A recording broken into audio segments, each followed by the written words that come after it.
Hello everyone and welcome back to the Great Book of Grudges. My name is Nathan and yeah, we all want new factions, don't we? We want loads of legendary lords to be able to play and just have different starts all around with their own unique mechanics. And now you can. You see, MIXU'S Legendary Lords has been available for a while, but we've not been able to start as those factions. But with a combination of MIXU'S Legendary Lords and the new Faction Unlocker mod, you can play as loads of popular modded characters from Total War Warhammer 2 again. There are a lot of characters already, with more to come in the future, but there's a lot to talk about, so let's not waste any more time and jump right in, because this might be a very long video. We're going to start going through the races alphabetically, and we're going to start off with the Beastmen, the first character being Moloch Sogtongue, a character that didn't have an official model way back in the day, but did have some interesting rules. As you can see here, you are centered in Bertsche, so you've got a lot of damage to do. The faction mechanics themselves are as follows: plagues bolster your forces and nurture your settlements, immune to plague attrition, enables poison attacks for Gore Herd and Bestigore Herd units, and finally, passive ability regeneration for Gore Herds and Bestigore Herds units. This means that you're going to have a fun time with your Gores holding down a lot of enemies. The character's own unique trait is as follows: Raiding Stance is upgraded to Infectious Raiding Stance, which increases the chance of spreading plagues. A plague is spread to nearby settlements after winning battles, and there's a small chance for a plague to break out at the start of each turn.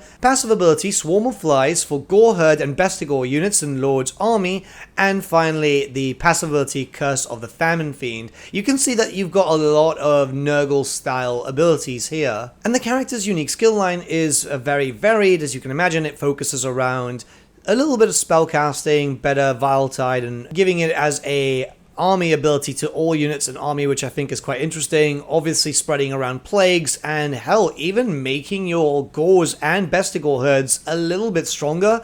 It's going to make sure that you've got a durable front line. Think of it as playing as a Nurgle faction for your Beastmen. The character, as you can imagine, is very centered around spellcasting and also has access to the lore of Nurgle. Well, it's a mix of the Beastmen and the lore of Nurgle, but all in all, it's actually quite interesting. The Beastmen do get access to a second legendary lord through this, known as Gorus Warhoof, which, interestingly enough, is an off one, meaning that if you want to have a different start altogether, and you just want to take the fight to the Elves, I mean, why not? It's definitely a little bit more varied, and I like that they moved the character to a different location just to have a little bit more fun. Now, the character's faction trait is as follows: unit capacity +2 for all Centaur units, so yeah, that's going to be quite useful, especially if you want to be a themed army here. Leadership +10 for Centaur units, campaign movement range +10% for all armies, and diplomatic relations -100 for Wood Elves. Good traits all around, especially if you just want to go burn down Athalor and you're still quite close, and, well, you've got a lot of options to move, especially with that increased movement. His own unique trait is as follows: Raiding Stance is upgraded to Drunken Raiding Stance. All units in army get the Rowdy passive ability.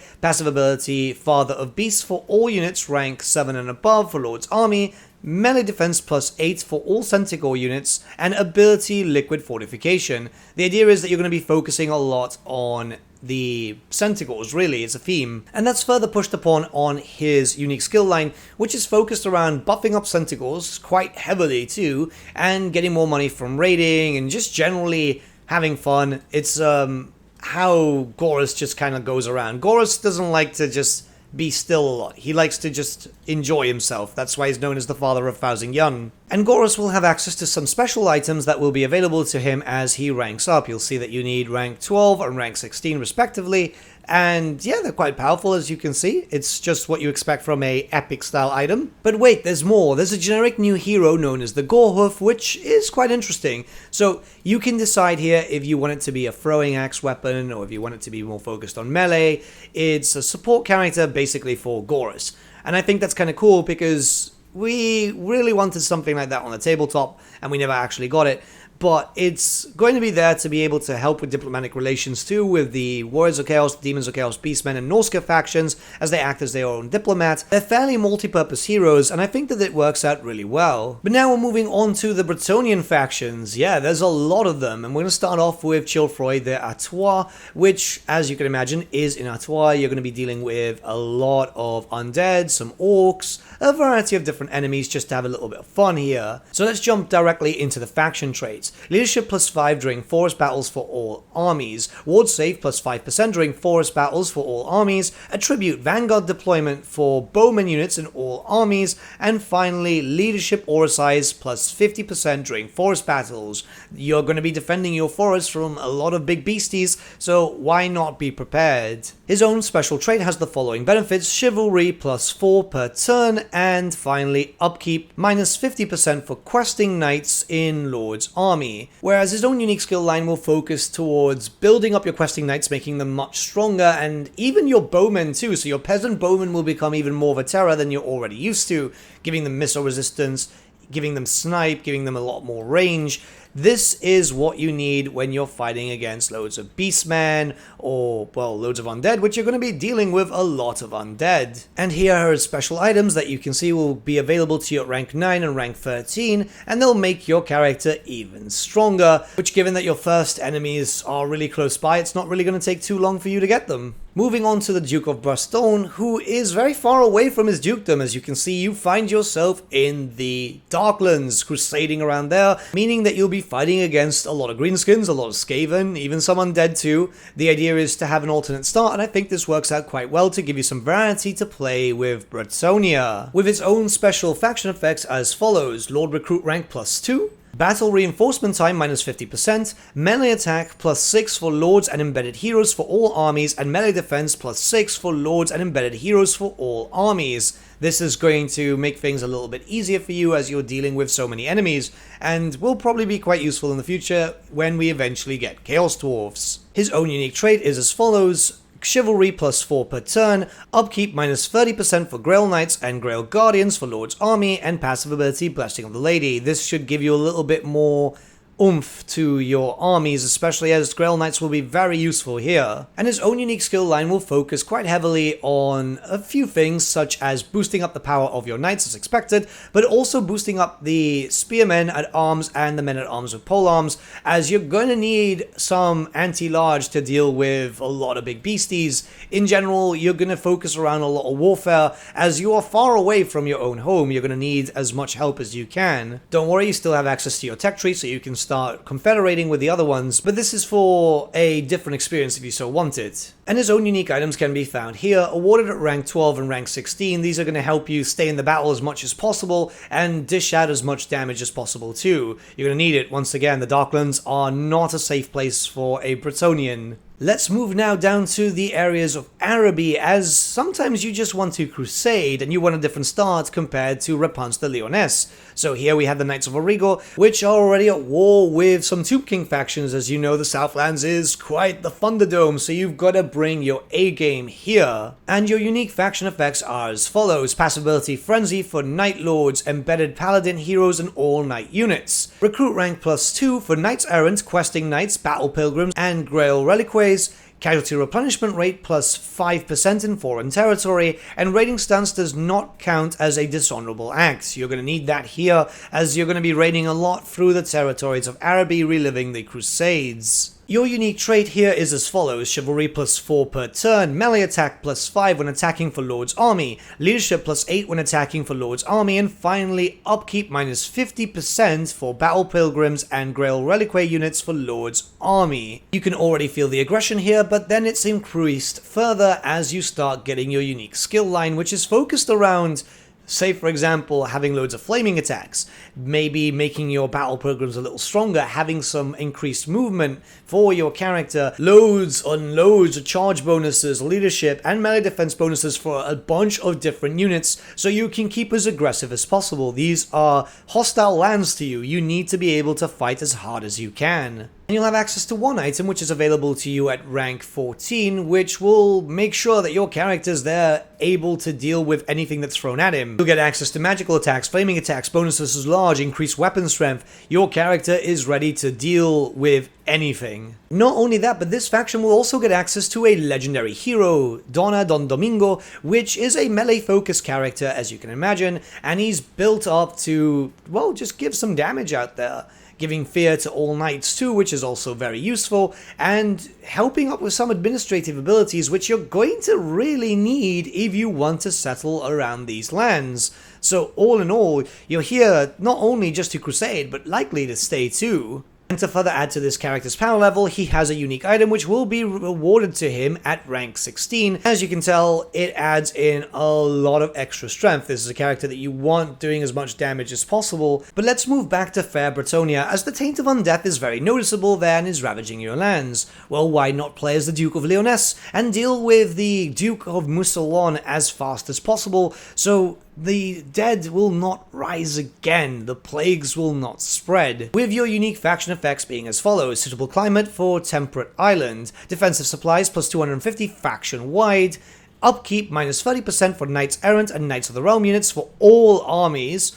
and leadership plus 8 when fighting against Vampire Counts, Vampire Coast, and Tomb Kings for all armies too. You don't like the undead, and they must be purged from your territories. Your character's unique trait gives the following benefits: chivalry plus 4 per turn, casualty replenishment rate plus 20 for Knights Errant and Knights of the Realm units for Lord's Army, and recruit rank plus 2 for Knights Errant and Knights of the Realm units. And your unique skill line will focus around boosting up your trebuchets, boosting up your knights, being able to be a warrior, not a diplomat. The idea is that you need to fight for your lands, and you have a very interesting choice here. You can embrace the lady, as you would expect from a Bretonnian duke, or you could decide to worship Ulrich, which will give you different benefits. It's all up to you here, and it does lock the other if you choose one. You'll also get access to a unique item available at rank 12, which will boost up your defensive capabilities. This is just in case the other Bretonnians start deciding that you might be a problem, so missile resistance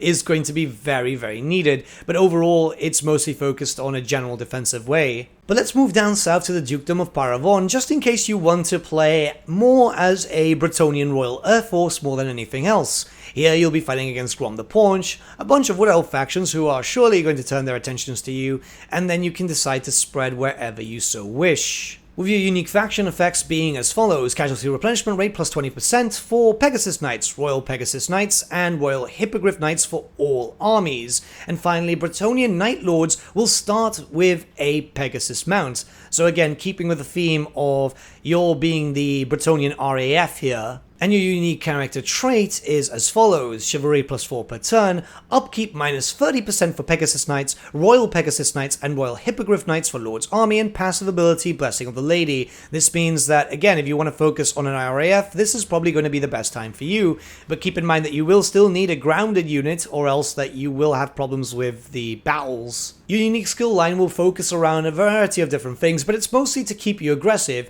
It will boost up your flying units quite heavily, but also focus on increased weapon strength, bonus versus large, and leadership versus the Greenskins, the Skaven, the Dark Elves, the Beastmen, the Chaos factions, and even Norska. So this is something that's going to focus you on just doing as much damage as possible, and yeah, it's for a quite aggressive campaign. You've also got access to a unique item which will give you magical attacks, flaming attacks, increased weapon strength, and it'll just make you so much more powerful. This will be available to you at rank 13, which shouldn't take too long given how the character is done. But that's not all. If you decide to play as Caracas, you'll have access to a new legendary hero. This is to give you a little bit more flavor, as you will want to collect all the lords anyway, won't you? Especially via the means of confederation. So this character is there to be able to help you with dealing against the undead, and generally a lot of threats. You've got access to a lot of unique skills, which will just give you a lot of different buffs, buff up your forces against fighting the forces of chaos, undead, and greenskins, and yeah, it's honestly pretty interesting as you get a little bit more strength. This should keep this faction lasting a little bit more, especially since I've seen that Orion just kind of comes down and causes a lot of problems. The character's also got access to a unique item, as you can see here, which will help with cleansing of the corruption of, well, a lot of enemies, which kind of spreads way too much corruption in in fair Bretonia.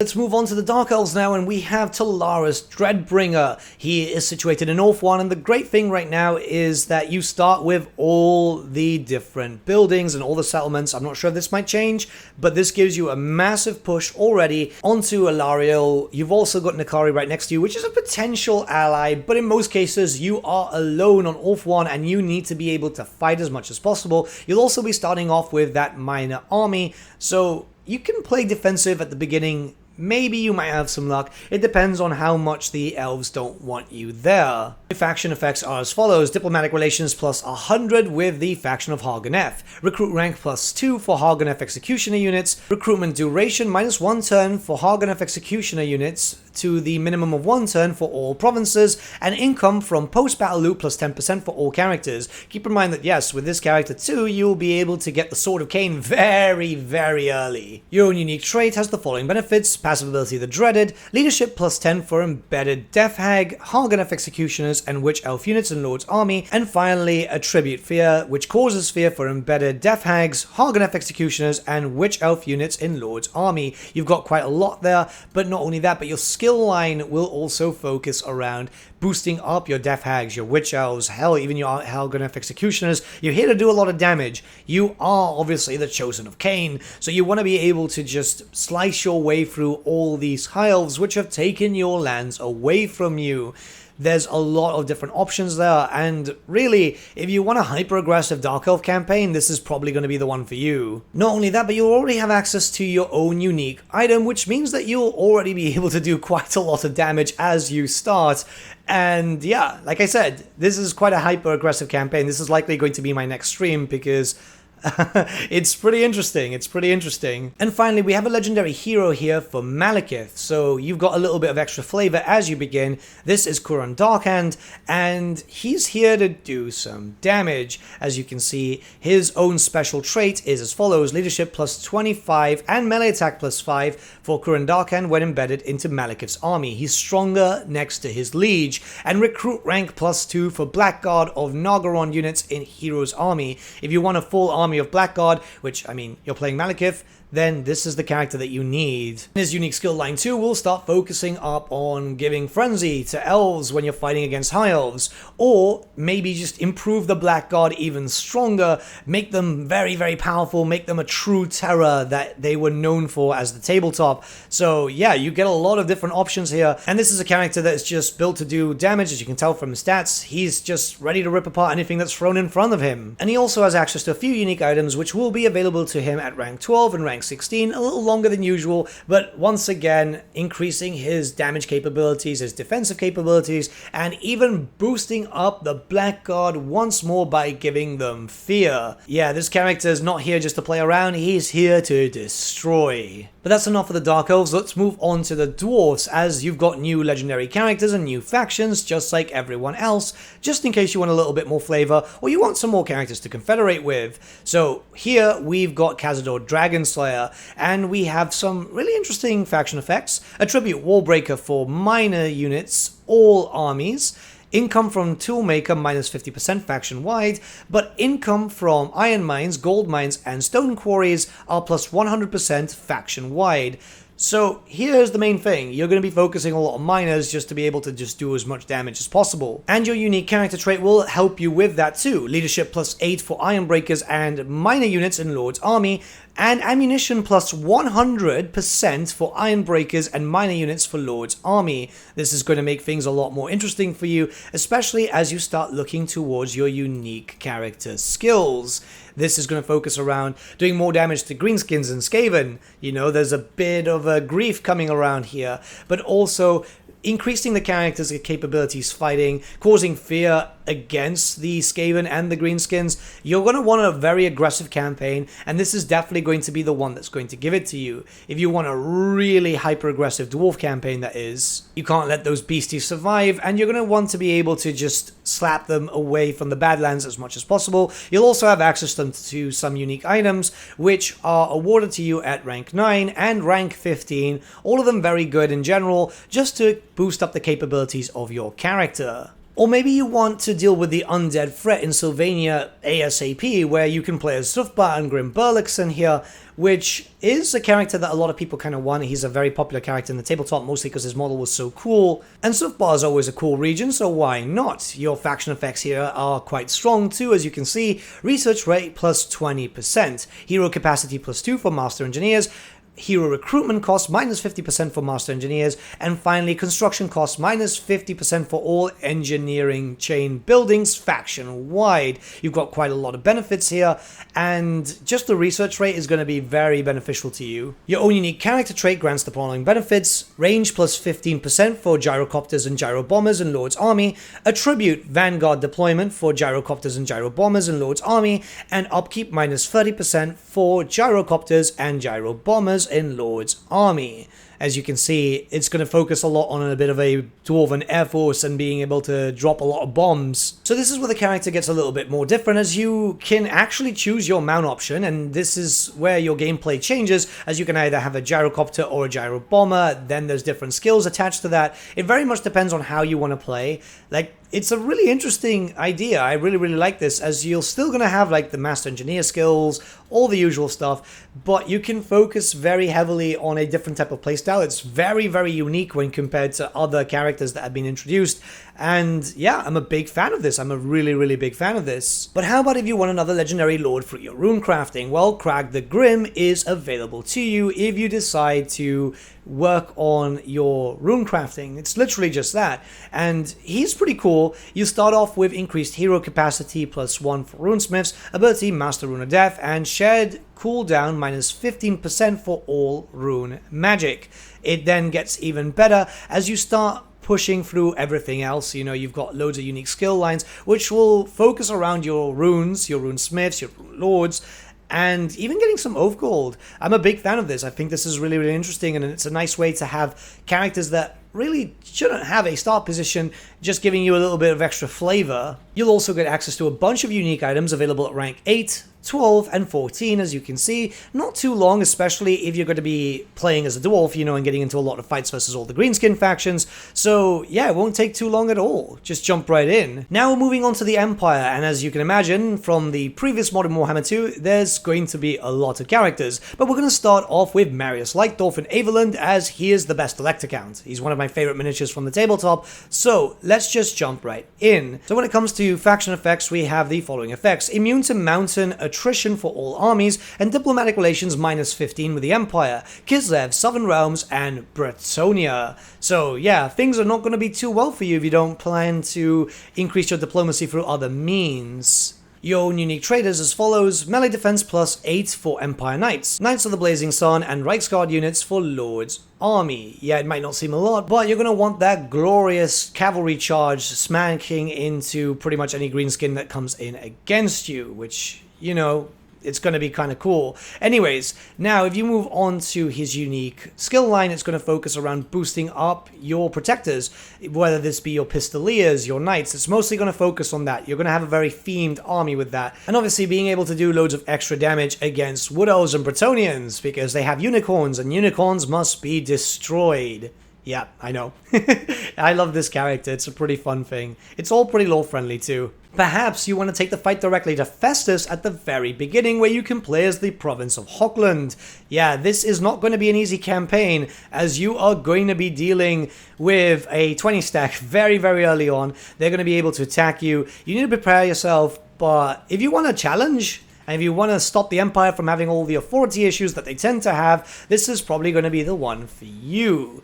Anyways, when it comes to faction effects, you have the following benefits: weapon strength plus 10% during forest battles for all characters, range plus 20% for handgunner units for all armies, and unit experience gain plus 25% during forest battles. You should get a healthy amount of them, and you should be able to get 1 or 2 as you deal with Festus before you take on the Brass Keep itself. For unique skills, you'll be focusing on 2 different things. First up, you'll be focusing on boosting up your handgunners, getting a better patrol, being able to get Vanguard on all your infantry units, just to be able to deal with Festus head on. You might not unlock this prior to fighting Festus, but it's going to be very useful for you as you start expanding the Empire and uniting the territories. And then also, you've got an area of skills which will help you keep your area safe. It will give you vision. It will reduce enemy melee defense in the local region. That type of stuff just is very useful as the Chaos Hordes start coming down to you. Or maybe you want to take to the seas with Nordland, where you'll be able to do a lot of damage to the Norskins right above you, who normally raid you, so why not give them a little bit of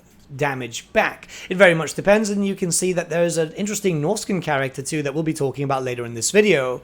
So, with Nordland, you have the following benefits, which are quite interesting. You start with a defensive alliance with Lorelon Forest. The elves there tend to be a little bit more hospitable to you. It's more the case that you have some very similar enemies, so it's the enemy of my enemy is my friend. Control +2 for every concurrent war with a neighboring faction for all provinces, and income from ports +10%. You're going to be able to get quite a lot here.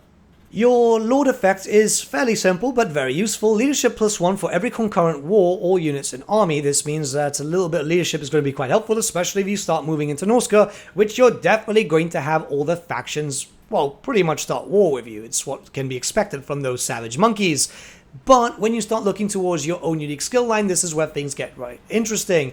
You'll be building up your warriors, making them stronger, making your free company even more powerful, which I think is quite useful.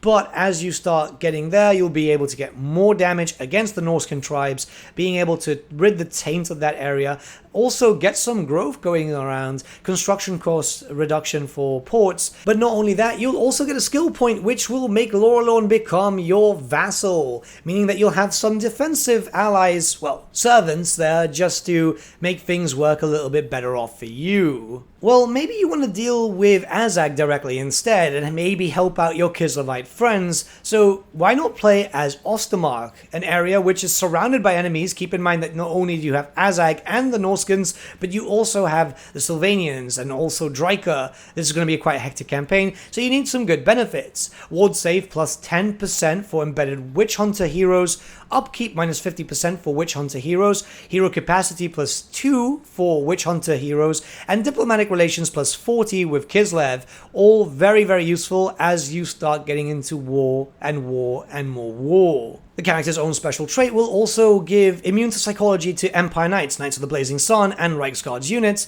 whilst also having an increased chance of intercepting enemy armies. As you are aware, you have a lot of enemies that are around you that will be able to use world routes, underways, beast paths, so this is going to be very, very helpful to you. The character's own unique skills will focus around boosting up the capability to your knights, giving him a lot of bonuses too, like immune to psychology, extra health, and just making him more of a defender, which is what this world really needs at this point in time. You need help. You need to be able to offer help.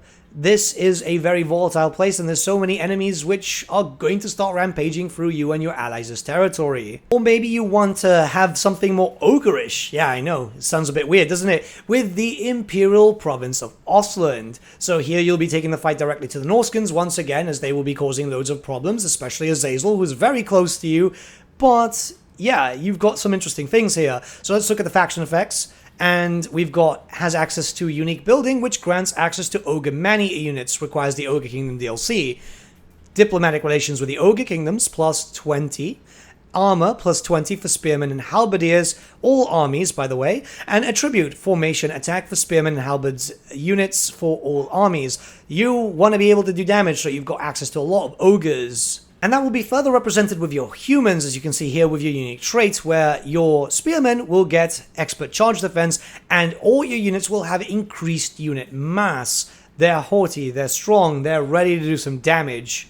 And your unique skill line will focus on making your stuff even stronger. The idea is that you want to be able to hit your enemy hard before they can hit you back harder. And yeah, more than capable to be able to do this. You'll be able to get more character experience. You'll be able to just have more physical resistance when you're defending. Your faction, which is there, who has dealt with a lot of trouble from loads of enemies, so now you're ready for anything that's thrown at you. Or maybe you want a different start and want to deal with the vampires as the Imperials, where here you've got the province of Stirland. Keep in mind though that you won't have access to any shoes. A little bit of a lore joke there. Your faction effects are as follows. Sigmarite Dogma Commandment Untainted in adjacent provinces +1. Recruit rank +3 for Huntsman Generals, upkeep -30% for Huntsmen and Archers, leadership +8 when fighting against Vampire Counts, Vampire Coast, and Tomb Kings for all armies, but -10 armor for all armies. The character's unique trait has the following benefits, which is passive ability Benediction, speed +10% for Lord's Army, and charge bonus +12% for Lord's Army, just in case you need to take the fight directly to them, and you're going to be dealing with a lot of undead. You're going to want to be able to get around them, you're going to want to be able to get a good charge and do as much damage as possible. When it comes to the unique skills, the character focuses himself as being a Lord type, very special warrior priest. He's able to do quite a lot of damage. You get some more ammunition towards your units because you want to try and get those undead from afar before they get too close. Keep in mind that fear is still a thing, but that's not all. You do actually get some help here, as you will get access to a new legendary character. Notice that I'm saying character. Well, the interesting thing is that this is a legendary hero. Does some decent damage, it helps you against fighting the undead, even giving you flaming attacks for all your units in said army, and will give your army loads of bonuses for that, even ambush defense chance, so you can try and sneak up on the things that go bump in the night, but things get even more curious. Yeah, I know, this sounds really strange. You can convert the character into a legendary lord. If you don't want him to be a hero, you can change him into a lord, or vice versa, and I think that's something really special. That's something that maybe should be in vanilla in the future with certain characters being introduced. I don't know, I feel like this is something that just kind of shocked me. Or maybe you want something more central, where here you'll have access to Beckland. There's a few ogres in the area that you can take out, and mostly you'll be undisturbed and just decide who to help, which works out pretty well if you want to play more keeping the Empire together. Now here you have access to the following faction effects.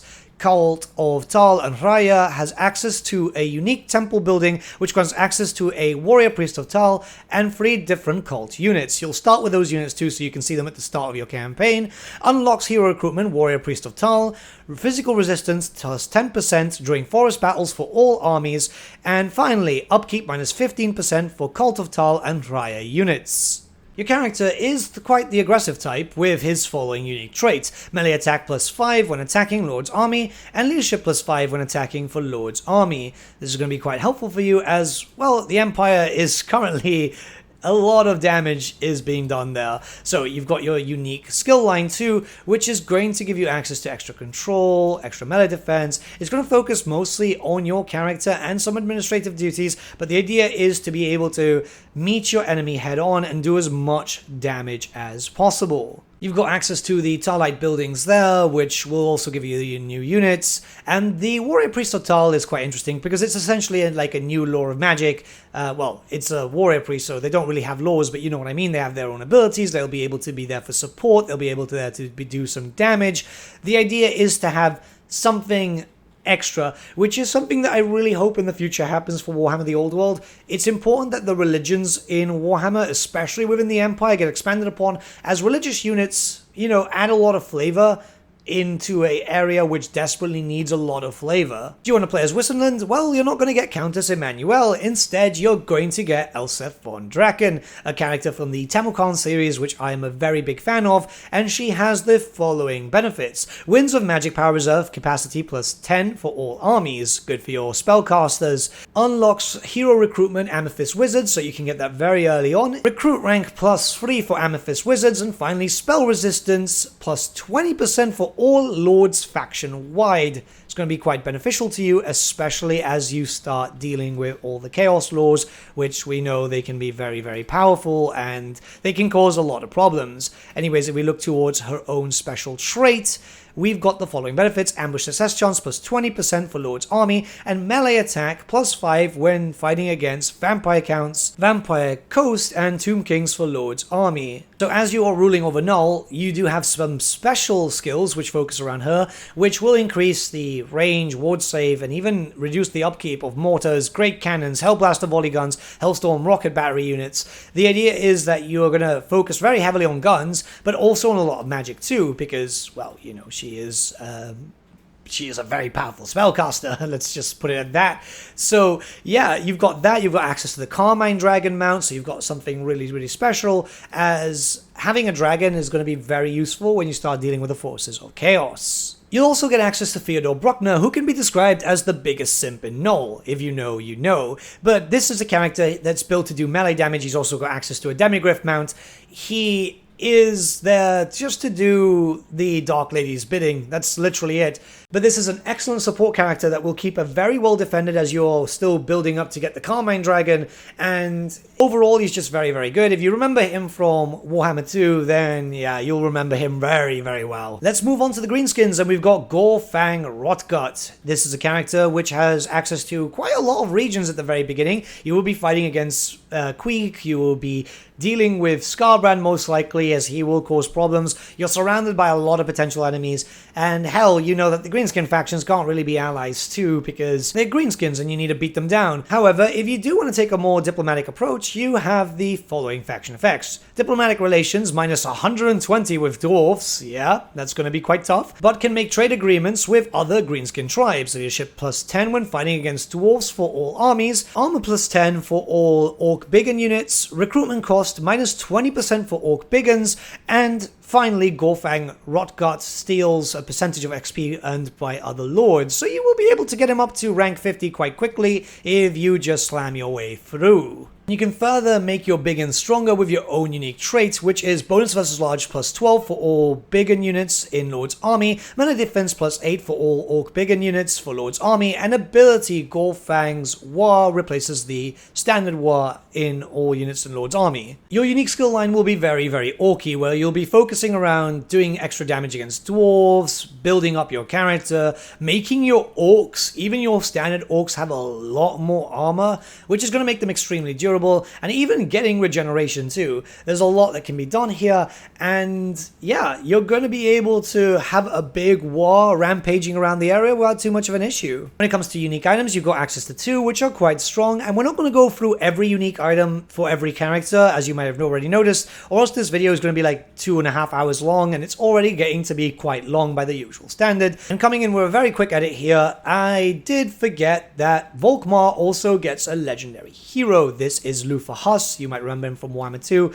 Very powerful battle priest, which is able to provide a lot more support. You want this character around Volkmar, as you're going to be dealing with a lot of undead where you are, and a lot of demons, so it's always good to have a little bit more purification around the area, isn't it? Moving on to the High Elves, we've got quite a interesting start here for the Lord of Shrace, Korhil. So you've got Nakari very, very close to you, who's going to cause a lot of problems, and then obviously Dark Elves right next to it, so you're going to be in a very big fight. For that, you need the following faction effects: suitable climate for mountains, leadership plus 10 during forest battles for all armies, attribute Vanguard deployment during forest battles for all characters, and ambush success chance plus 10%. This is going to be very helpful to you, trust me. And your own unique trait will have the following benefits: leadership plus 10 for White Lions of Shrace, War Lions, and Lion Chariot units for Lord's army, upkeep minus 30% for White Lions of Shrace, War Lions, and Lion Chariot units for Lord's army. There's a lot to go for here. And casualty replenishment rate plus 10% for White Lions, the Lion units again, and obviously the Lion Chariots for Lord's army. Your unique skill line is focused on various different things, whether that be diplomatic relations with Elves, Empire, or Bretonia, or just boosting up the character's capabilities to be able to do a lot of damage. You'll even be able to get loads of attributes such as Strider and Vanguard deployment during forest battles for Lord's army and increase their speed. If you want to meet your enemy head on and you need some extra speed when you're fighting against, for example, Dark Elves or even Sineshi factions, this will be for you. Or maybe you want a bit of a challenge where you can play as Safri, which is currently very, very heavily corrupted with Sineshi powers. You're going to want to try and cleanse the taints, but also keep in mind that some of the High Elf factions do have a little bit of an issue with you, so don't be surprised if the other High Elf factions start declaring war on you. And your faction effects are as follows: Winds of Magic power reserve capacity plus 5 for all armies, diplomatic relations plus 60 with the Order of the Royal Masters, that's techless, corruption minus 2,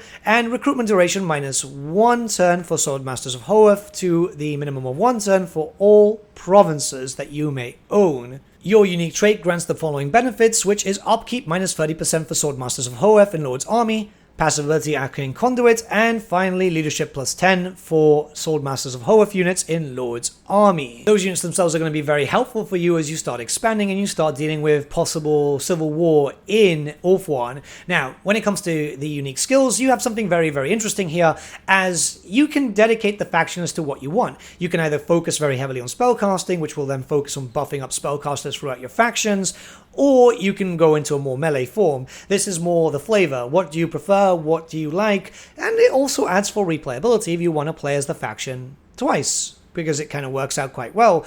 And obviously keep in mind that you'll also be able to confederate these factions, so even if you're playing as another high elf faction, you can just pick it up and get the character to whatever standard that you prefer or what you need at that given moment. Or maybe you want another new character, but you want to go through a different way. So here, you can get a special character. You can get the Captain of the Phoenix Guard himself by just taking the Shrine of Azurian and building up the landmark. He'll automatically spawn, and as you can see, he's pretty strong in terms of stats. He's there to do damage, but you can have him as a legendary hero or a legendary lord. Once again, a very special mechanic, which I think adds in a lot of flavor, because the character works really well both ways. It just really depends on what you want to use him as, and it's just really stylized. It's really, really special. But let's not stay too long with the High Elves, and let's move on to the Lizardmen, because there's a few new factions that you can play around with, and some new characters in general. First up, we do have Tetueko, who is in Lustria. Keep in mind that Lustria is a big thing. The Lustria Bull is kind of returning with this mod. And your faction effects are as follows. All armies have access to Greater Astromancy stance, which enables lightning strike battles when reinforcing armies are present,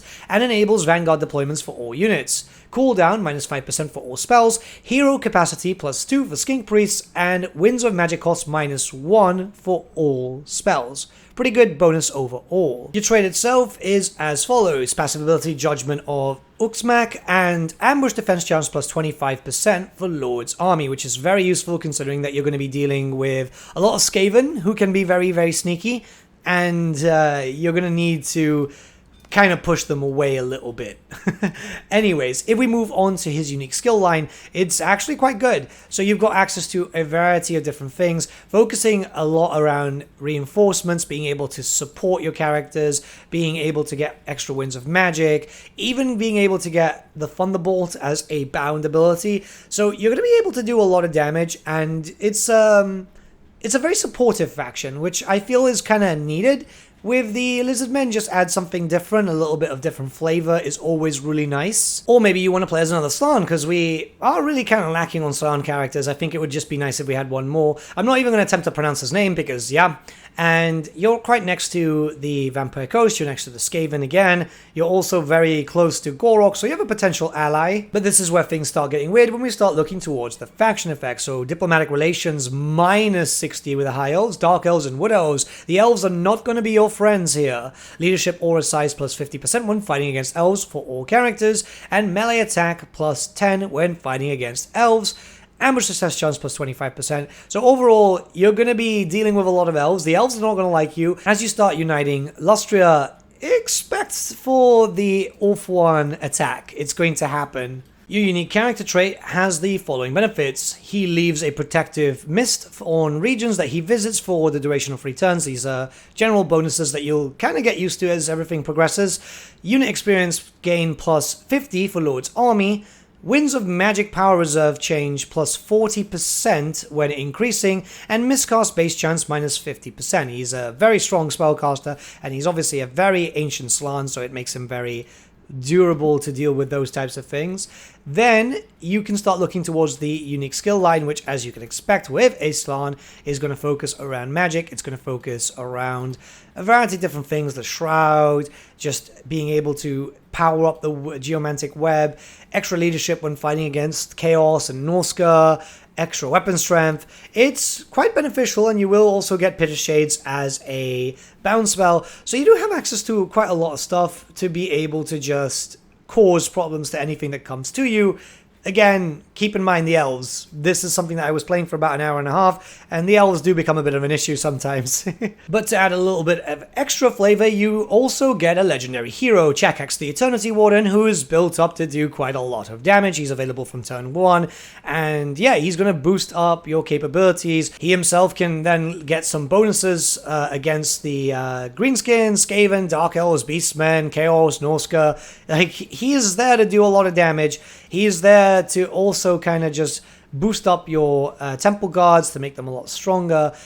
Even boost up your lord too for extra defense, which I think obviously fits very well with the lore. And in general, the character is just very, very strong. You can tell from the stats. But now we're moving on to Norska. Yes, Norska with one of the best factions, I think, introduced with this mod. It's just so stylized, it's very different. As you can see, you're playing as a Norscan faction, but you have the Khorne logo, because you're going to be playing a Khornate version of Norska, which is going to be very, very different to the other two Norscan factions, and I think that's going to add in a lot of flavor and give you a reason alone just to download this mod if you haven't had one already.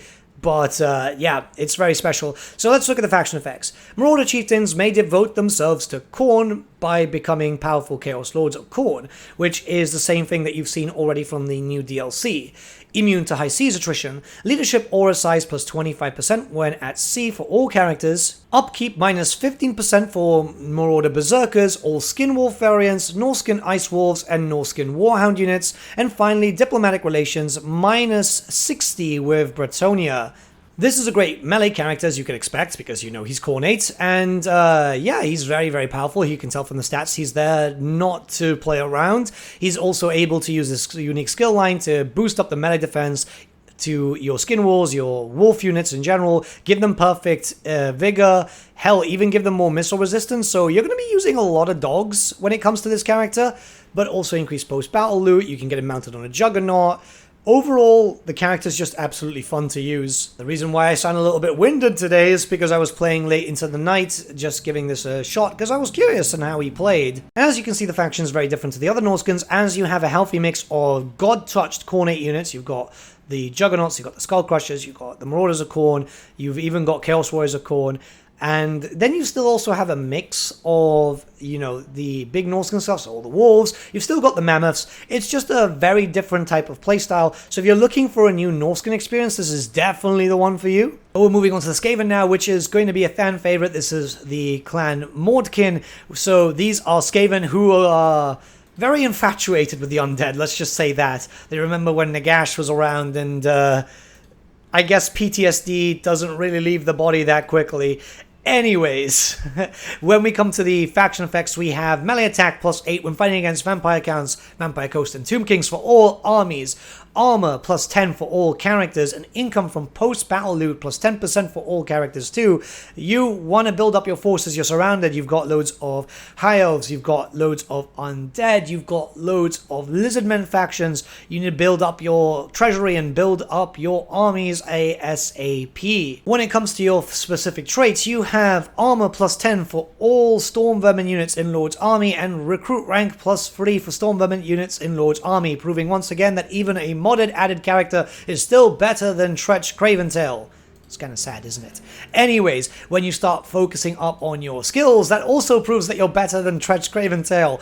By increasing your capabilities of your Storm Vermin units to be able to do some damage, you'll also get increased glory with extra growth, extra recruit rank, extra recruitment capacity. This is so you can expand, so you can prepare yourself for the coming dead tides that are going to cause you problems all over the place.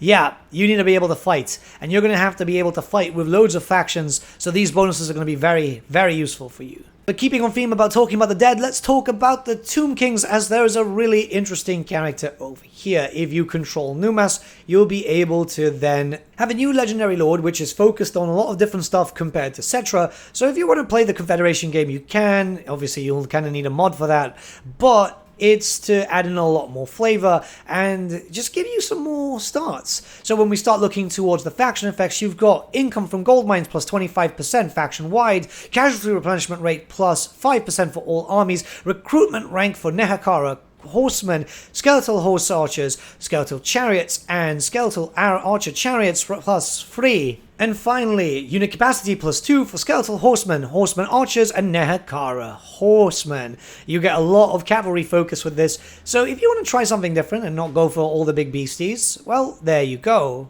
The character itself is centered around horses, as you can see from his own unique trait, which increases weapon strength +20% for Nehekara horsemen, skeletal horsemen, and skeletal horsemen archers in Lord's army. Passive ability, which I'll show off in the video later on, well, during this clip, charge bonus +10 for skeletal horsemen and Nehekara horsemen for Lord's army, and missile strength +20% for Nehekaran horse archers and normal archers too.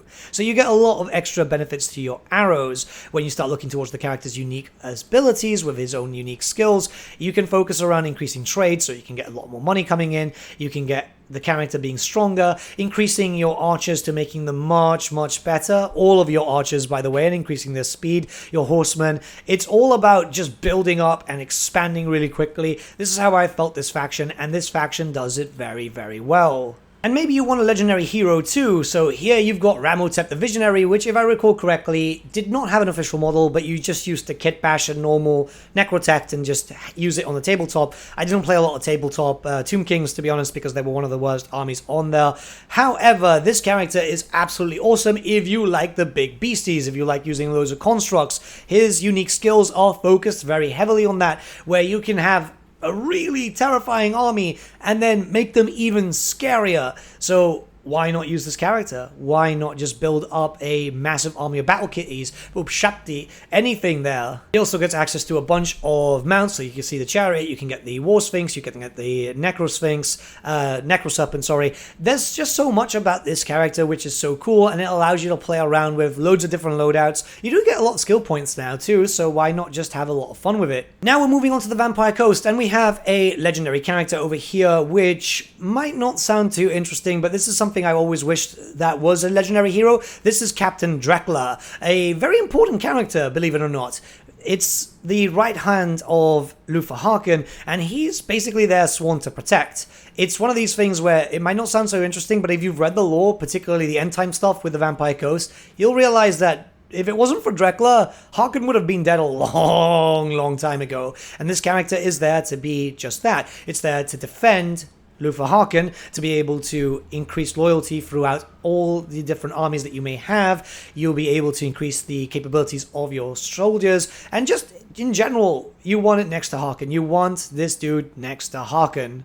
Did you think we were done with the dead things? No, this is Dieter Hellschnitt in the Vampire Counts with a rather interesting faction. You're starting off in the Wasteland, which means that you'll be fighting against a lot of factions. Not anyone around that area is actually kind of keen on you, but you have your own specific campaign. So we start looking to the faction effects. You have monster pens. Capture a variety of hideous beasts and send them into battle. Yes, this is the Rakarth mechanic, and this works very well for him. Hero capacity +2 for necromancers, and blood kiss cost -66% for the necroc rituals. Your faction will benefit heavily from the monsters, as you can tell from your unique trait, which has the following benefits: charge bonus +15 for all units recruited from the monster pens and Lord's army, mana defense +6 for all units recruited from the monster pens for Lord's army, and finally immune to regionless attrition. So it's going to be quite interesting for you. It's definitely going to be a lot to move around with monsters, but it kind of makes sense with this character specifically if you know his lore. And your own unique skill lines will focus very heavily on monsters too, where you'll get a bunch of debuffs too,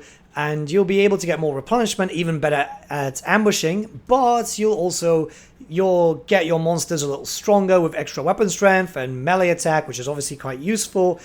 Better bonuses when fighting against men, which, you know, you're in the middle of the Empire. And just in general, getting stronger and stronger and stronger, especially with your magic, because you are a spellcaster that has a mix of different spells, but in general, like, yeah, big monsters. Like, if you want to play vampires but with loads of big monsters, I think this is going to be a very interesting sub-faction in a sense. Moving on to the Warriors of Chaos, we have Melek the Changer, which you can get with Archon on the Everchosen after around turn 10 or so. It does vary sometimes. Keep in mind that there are more characters that I might not be mentioning in this video, because by the time that I've done the video, they just haven't been out yet, because this mod is absolutely massive. But Melek the Changer is quite an interesting legendary lord. You just have to get to the tech that you need. It's pretty well stylized, and then he'll be able to be recruited. He looks absolutely awesome. He's got great abilities. He's ancient focus, keep that in mind, and you just have a lot to play around with. I think that the character is just very universally loved. If you remember the old tabletop miniature where he was just like really skinny on that mount, because he starts with a mount too, by the way. He does start with a mount, and he's always on that mount. And yeah, you're going to be able to just do more damage with spells. You're going to make your Doom Knights absolutely terrifying. Keep that in mind, because you'll give them bounce spell treats of Tzeentch. They'll also have blue fire of Tzeentch. Like, yeah, if you're wanting to have something just kind of strong, you're going to want this. And you're going to be able to make your horrors better. So this is your blue horrors, your pink horrors, your exalted pink horrors, your flamers of Tzeentch, your exalted flamers of Tzeentch. It's just, it's going to be a fun time. That's how I've seen it, at the very least. And lastly, we're moving on to the Wood Elves, a race that I've been really enjoying lately in vanilla, so it's going to be quite nice to add in a little bit of extra power. So, first up, we have Dave himself, which starts at Falls Anvil. So, you're in Athaloran. I know that might not be the most exciting thing, but, I mean, it kind of makes sense from a lore-friendly point of view. And we've got the following faction effects. Forge of Starlight. Craft and upgrade unique weapons, armor, and items made by the Master Smith Lord Dave. Very similar to what you've got already with the Sisters. Now, Diplomatic Relations plus 30 with High Elves and Wood Elf Realms. And finally, Armor plus 10 when it comes to all armies. So your armies are going to be a lot stronger. Your armies are going to be a lot stronger. If we start moving towards your unique trait, you've got Recruit Rank bonus plus 2 for all armies in local owned regions, and ability Vol's Hammer during siege battles, which is obviously going to be very useful to you if you need to do some big damage and get in there. Now, this is the ultimate buffer lord. He's going to boost up the capabilities of a lot of your warriors, even reduce their upkeep too. So you're going to be running a really powerful stack with him, and he's going to be able to support your characters really well. Again, keep in mind, you don't have to start this character. You can easily just confederate, or, you know, do the other stuff like, for example, recruit defeated legendary lords. It'll add a lot of flavor, and you'll just have a lot to go through here. Staying in Athaloran, we've got the Prophetess Knife, which is going to add a little bit more flavor. She's a nice character. I think she was from 4th or 5th edition, so way back then,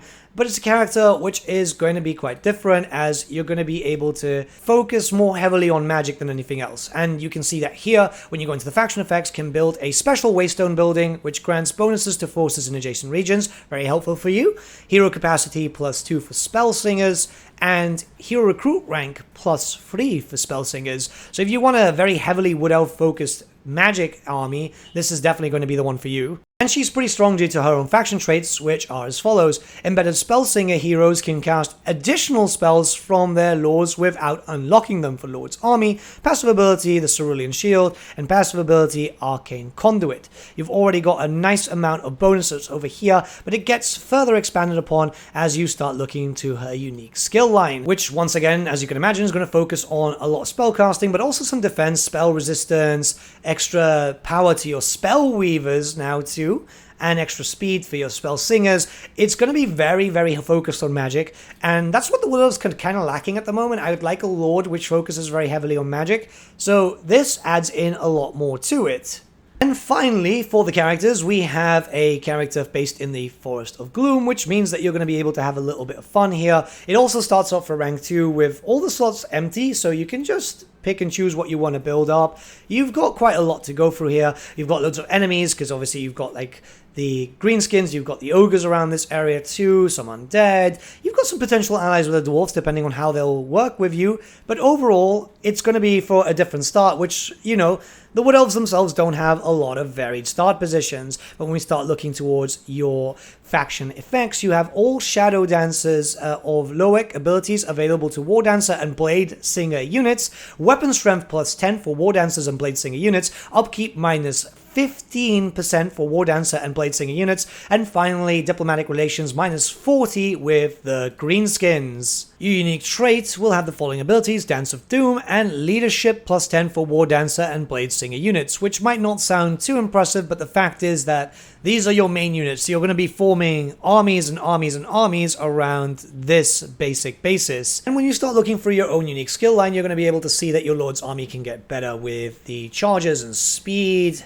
You can get more campaign movement range. You can even focus up on making your war dancers and blade singers even scarier, which the whole war dancer stuff, if you remember 8th edition tabletop for the Wood Elves, they were terrifying. Even for me as a competitive Skaven player, I was always kind of worried when I started seeing those types of units out on the board, because they could just start smashing their way through pretty much anything. They could even break Skaven rank bonuses, if you can believe that. So yeah, you can actually get a really interesting and thematic type of army, which is going to be quite cool, especially if you want something different and you just want to play around. The fact is that you're going to have so many different types of Wood Elf characters now that you can easily play Wood Elves over and over again and still feel like you've just got something new to play. But with all that being said, this is the end. Yeah, there might be more characters coming out as time progresses. Keep in mind that there is a list of characters that were in Warhammer 2 that just need to be ported over. This is an absolutely massive mod. Like, even with an hour, I don't feel like I'm actually giving it all the justice, and I might just do some dedicated spotlights on some of the factions later.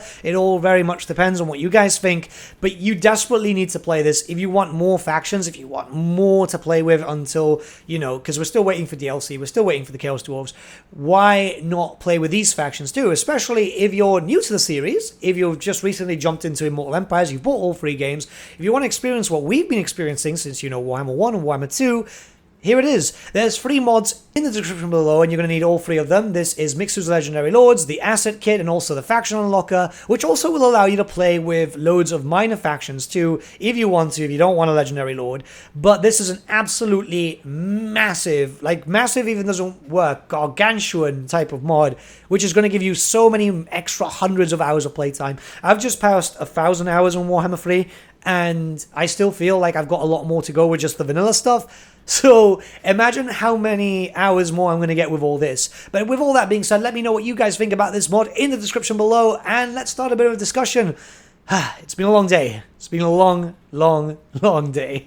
See you guys.